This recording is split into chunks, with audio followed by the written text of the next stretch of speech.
मसीह मेरे अजीज मोमिनीन, आप सबको यीशु मसीह के जी उठने की ईद दिल की अथाह गहराइयों से मुबारक हो। इस ईद को ईद पाशका भी कहते हैं। पाशका एक सफ़र है, मायूसी से उम्मीद का सफ़र, अंधेरे से रोशनी का सफ़र और मौत से जिंदगी का सफ़र। अजीजों, ईद क़यामतुल मसीह फतह की ईद है, खुशियाँ बांटने की ईद है और जिंदा यीशु के गवाह बनने की ईद है। हमें बारहा याद करवाया जाता है कि हमने ईस्टर पीपल बनना है और ईस्टर पीपल से मुराद ये है कि जिंदा यीशु के वजूद को हमने अपनी रोजमर्रा की जिंदगी में देखना है, समझना है, परखना है और इस एहसास में जिंदगी का हर लम्हा गुजारना है। हम कलाम मुक़द्दस में सुनते हैं कि जब फरिश्ता औरत से मुखातिब होता है तो उससे यूं कहता है कि तुम ना डरो, क्योंकि मैं जानता हूं कि तुम यीशु को ढूंढती हो। जो मसलूब किया गया था वो अब यहाँ नहीं है, क्योंकि वो अपने कहने के मुताबिक जी उठा है। यीशु से दर हकीकत जी उठा है। हालेलुया हमारा नारा है। मसीह मेरे अजीज मोमिनीन, ये ईद हम सबको याद करवाती है कि death is not an end but a doorway to eternal life. कि मौत एक खत्मी इख्तिताम नहीं, बल्कि अबदी और हमेशा की जिंदगी का रास्ता बन जाता है। और ये सिर्फ इसलिए होता है कि यीशु मसीह मुर्दों में से जिंदा होते हैं। जब ख़वातीन को ये खबर मिलती है कि मसीहा जिंदा हुआ है, वो दौड़ी शागिर्दों के पास आती हैं और उन्हें ये खुशखबरी सुनाती हैं और यूं वो पहली मुबशरा बन जाती हैं इस बात की कि यीशु मसीह जिंदा हुआ है। आज हम सबको भी ये दावत दी जाती है कि आइए हम भी जिंदा यीशु की हर पल गवाही देते रहें।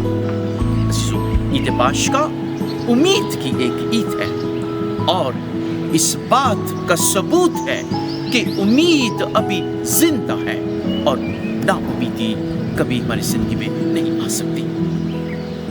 ईद पाशका हम सबको ये दावत देती है कि हमने खाली कब्र से निकलकर जिंदा यीशु को देखना है, जिंदा यीशु के पीछे जाना है और जिंदा यीशु के गवाह बनना है।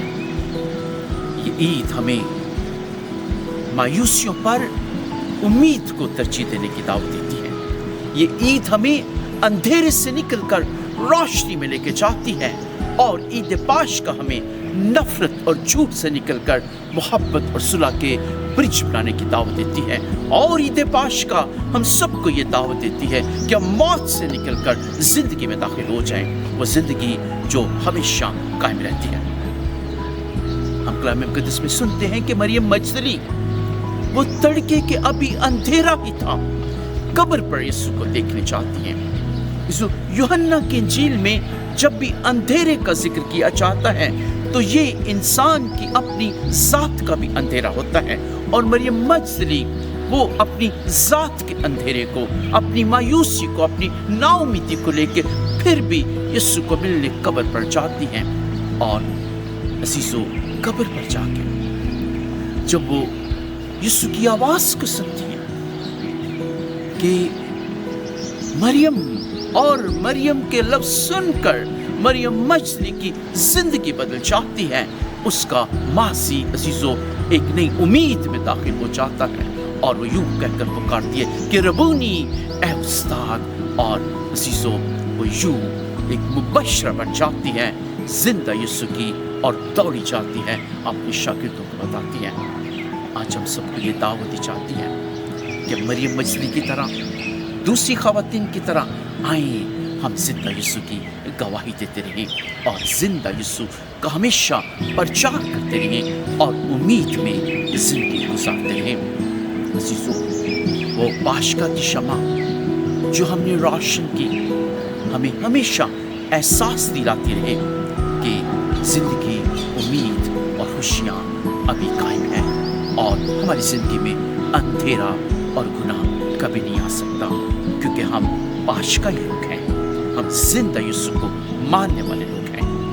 آج ہم دعا بھی کرتے ہیں ان تمام ممالک میں جب جنگ و جدل جاری ہے، ان خاندانوں میں جب نفرتیں، دوریاں، افراتفری جاری ہے۔